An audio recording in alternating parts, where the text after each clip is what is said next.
I'm Caroline Dama. I'm here representing Greenwald Campaign Kenya, and I'm of the indigenous community in the coastal Kenya. Climate change, I think to simplify it, is the language of water. So most of the time people wonder about climate change, but essentially if you look at how the world is interacting and the changes that are going on, especially when it comes to, over time, weather patterns. So for climate, we talk about 30 years. And if you ask somebody normally on the ground, they tell you that climate change is seen in form of floods, droughts, essentially the lack of water. So essentially climate change is when we're having high temperatures. So for instance, because we are cutting down trees and we are also emitting a lot of greenhouse gases because of maybe the fuel we are doing, because of using a lot of fossil fuels, a lot of carbon dioxide is being released into the atmosphere, and then it just stays in the atmosphere. So essentially we are being cooked like in an oven. So we're just staying in there, hence the greenhouse effect. And it's bringing about a lot of climatic changes. It's bringing a lot of effects, especially in our day-to-day life. What are the most noticeable impacts of climate change in Mombasa? So for Mombasa, that is a coastal town, one I think would be like saltwater intrusion. You see, when temperatures rise, it means that most of the ice caps are melting. That water goes into the ocean. If you're staying near a town that is coastal like Kenya, a lot of the rocks are being eroded, which means that even our water systems are being infiltrated by the salt water. Apart from that, you'll also see a lot of flooding. Earlier I talked about climate change being the language of water. So we are seeing extremes. One time it's over flooding, and then all of a sudden there's a drought. You are seeing women walking around to go look for water, and that is very common in Mombasa. So you're seeing that there is no water. And also another thing that we've noticed, for instance, the high rates of waterborne diseases. Because when I talk about saltwater intrusion, it means that even the wells that we are digging are merging with the salty water. Apart from that, if there is no water, we can't use the sewage system well. Yes, people are not accessing right water quantity. Even for cultural practices, like especially for people along the coast, they tend to use water when they are doing their toiletry. So they don't have access to that, so they are not cleaning well. So we are seeing high rises of cholera and other waterborne diseases, even like the zoonotic diseases like coronavirus. Some people try to do a research and they saw that was a result of climate change. So I think essentially it's high temperatures. Right now, if you talk to people that are in Mombasa, now we are looking for a duvets. It's something that weren't, because I wouldn't show up in a sweater in Mombasa, because all of a sudden you wake up in the morning and it's chilly. And yet we are known for having hot weather. And people would come here, it's a tourist town. So now if somebody comes and they're running away from winter, they come to Mombasa and then they're surprised. It's no longer hot, all of a sudden it's cold. So that's an example of climate change. What is climate action? So for climate action, essentially, it's about us as individuals being able to raise our voice towards, especially lending our voice to be able to communicate the changes in climate. And more so important for us is how we talk about its impacts on our livelihoods. So it's also about building resilience, ensuring adaptation, mitigation to the various effects of climate change, be it droughts, floods. It could also be, for instance, the high temperatures. And so as citizens, how are we able to talk about it? How are we mitigating those changes? How are people adapting to it? How are people changing their lifestyles so that they can be able to deal with the extremes of climate change? And how are people also able to communicate it so that people understand it? It's also about governments and enabling environment, policies and governance. That's about climate action. Because as a citizen, when you're talking about climate action, it has to be in line with government policies that are there. But it has to be in line also with policies that are good for everyone, that are all-encompassing. So they are able to deal with somebody who is from a high-income community, but also people that are from low-income community. It also has to deal with diverse cultural affiliations. The vision of Greenwald Campaign Kenya is to build a regenerative society. What does this mean? So regeneration is about rebirth. It's about transformation. So as Green World Campaign Kenya, essentially we are saying this is not how people used to interact with the environment. I am of indigenous coastal community, and I know that my forefathers used to make sure that the environment was intact. We used to interact with the environment quite well. I can give a good example. My Kaya elders until now protect Kaya forest. So we have that. We have innate in us as Africans to do regenerative models of how we deal with the environment. We've done a long time agroforestry initiatives. So for us, regeneration for us is rebirth, it's transformation, but more important, it's about taking back people so that they're in tune with nature. It's about not human beings alienating from biodiversity. For a long time as humans, we think that nature there's us humans and then there's nature, which is not true. There's nature and we are part of it, and every single we do has an interaction to nature.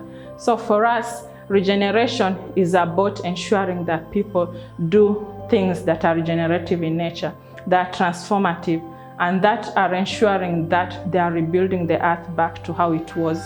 So that in a way that it's not just for humans to live well, in a way that all biodiversity, be it animals, plants, are able to live well with the earth, in a way that also is healing, so that we can restore back what was there before. And how does planting more trees contribute to reducing the effects of climate change? So earlier I talked about greenhouse emissions, I talked about carbon dioxide. So you all know from our science in primary school that trees, they take in the carbon dioxide and then they take out the oxygen. So it's just as simple as that. If where we are, they're talking about 1.5 degrees, that if it rises more than that, we are going to be in a lot of problems. The biggest solution or the simplest solution is in planting trees. We need to do a lot of carbon drawdown. We need to be able to take out the carbon that is in the atmosphere and reduce it. And it doesn't work as best as we can do with trees. By planting more trees, there are going to be less carbon in the atmosphere. Apart from that, people discount the capacity of soils also to hold carbon. Trees take it from the atmosphere, they take it to the ground through soils. For a coastal town like Mombasa, we have mangrove forests. They are considered one of the biggest forests in terms of drawdown. So for us in Mombasa, if we can plant more mangrove trees, apart from that, it will help us also with, like the saltwater intrusion. It will help us also. People are scared that maybe after some years, Mombasa is going to go down. If we can start building more mangroves, we can cool down the atmosphere. And apart from that, they say our trees are about water catchment. Yes, when I say that climate change is the language of water, if you want to stop extremes like floods, you need more trees, because soils have to have the ability to hold water. If you don't have trees, they are, so they are root systems, they are able to hold. You're not able to stop droughts. Apart from that, I think in Kenya we talked about the water towers. Water towers are not, they are just trees. I won't say just because they're important, but having trees, that's why we're coming up, with policies like ensuring that we have agroforestry models that are geared towards, doing more indigenous trees, but more important, of avoiding encroachment into water towers. So for us in the coast, let's also talk more about the mangroves, but also let's worry about the trees that are in rural places, because they're the ones that are bringing us water.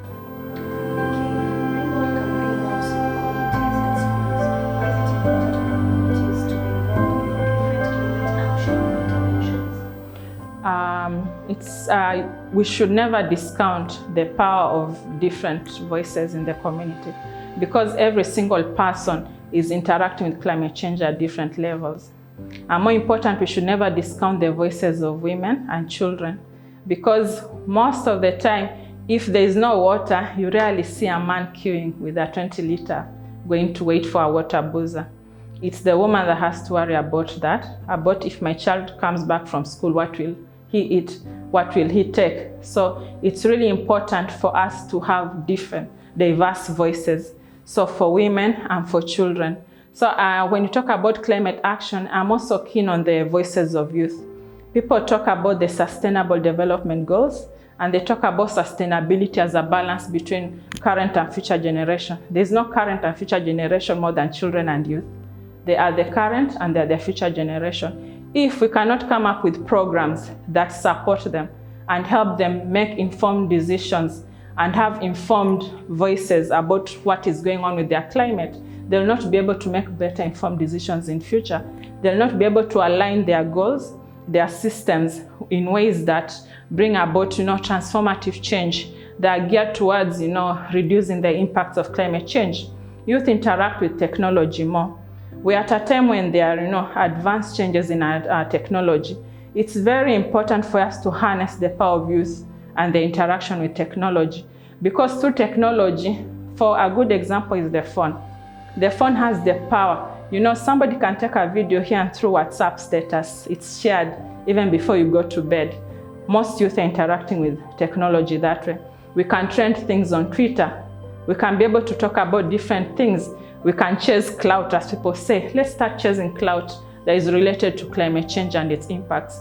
Youth are also able to come up with innovative ways to do agriculture that is geared towards technology. They can help farmers, be it in Mombasa or even in rural areas, to be able to access markets, just through social media, Instagram, TikTok, be it whichever that you choose to use.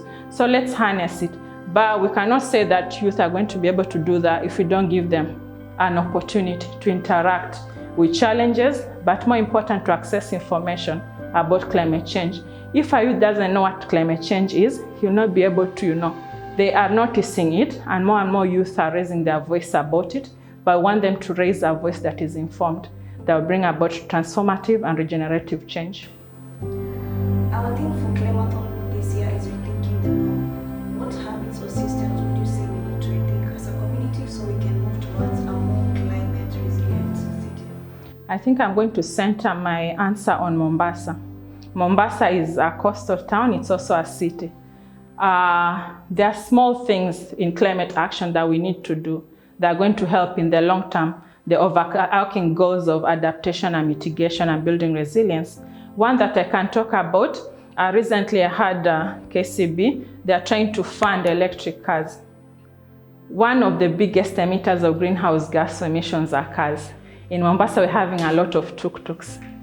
And so we have to rethink that model, of having things like that are emitting. Also when it comes to waste management. So if you adapt to electric cars, that will be good. There are also some stakeholders that are also doing an electric tuk-tuk. That's an example of a way that we are rethinking the normal, so that we are able to do different. We also have to stop the idea that we have to buy plastics. If we can rethink and have reusable, and be able to carry just one, it's called a bottle, that would be really good. We also have to rethink how we manage our waste. When we produce a lot of waste, it's putting huge, it's called pressure on the city, and it's also a huge emitter of greenhouse gas emissions. If we can come up with to transform waste, I've heard of people like Baustaka that are trying to transform waste. There are also youth that are buying things like for plastic, that they shred it and then they make something beautiful out of it. Those are examples or models of rethinking the normal. Then I think as a city, we should also rethink how we interact with our food systems. Just because I'm in the city doesn't mean I can't produce food. So the idea that I have to bring in food from another place, that's not good. If we can come up with ways to come up with urban gardening, it has many benefits for city people. One, it reduces costs. And also it has the greening effect. When you have greenery and you can do grafted mangoes, plant them. And it's good also for the community to be able to access food at their doorstep. It reduces the use of cars to be able to go access that food. Apart from that, I think we should also rethink the enabling environment, especially when it comes to policies. We should be able to enable, city markets that can be able to access organic food. We should have sometimes they say you can come up with punitive measures, especially when it comes to plastic wrapping of food. You don't have to wrap. If you're just moving from here to the doorstep, why not carry something else that is going to bring, not have a lot of waste. So I think that's really important about how we think our food systems. Apart from that, I think we should also rethink how we use the transport system. Maybe, but in short, you'd give to anyone listening I would tell them, don't think that it's something that's coming in the future. It's already here. And you don't, someone says just look for the small thing that you can do, and then do that one thing. It can be something as small as planting your own food garden on your balcony while you're in Mombasa, and it could reduce a lot of footprint, carbon footprint. So I think do that. I'm also calling on the youth. This is your problem. It's going to be your problem. You are the future generation. I'm calling on children, and I'm hoping that we are going to have a systems change. Let's, as youth, also go and meet the other generation, inform them, use social media as a force of good, and talk about climate change. Let's make sure that everyone is living and breathing it, because otherwise, some of us maybe after 50 years won't be here, but you will certainly be here, and you'll be on a boat and you'll have no land to stand on.